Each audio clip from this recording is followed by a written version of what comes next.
Hello, today I'm in Renault Megane. In this video I'll show you how to use Apple CarPlay or Android Auto.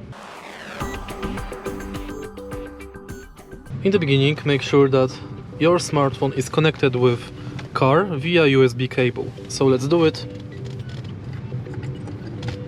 Once it's connected, you'll get notification.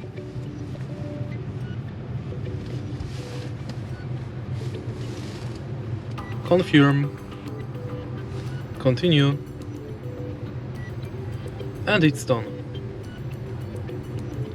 Thanks to Apple CarPlay or Android Auto, you can use Maps, YouTube Music or Spotify, phone, you can use settings and other apps.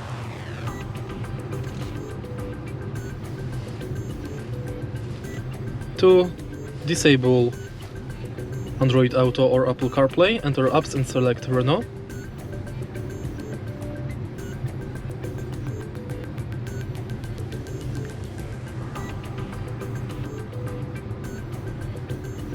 To enter it again, press Android Auto button right here. If you find this video helpful, please leave like, comment and subscribe.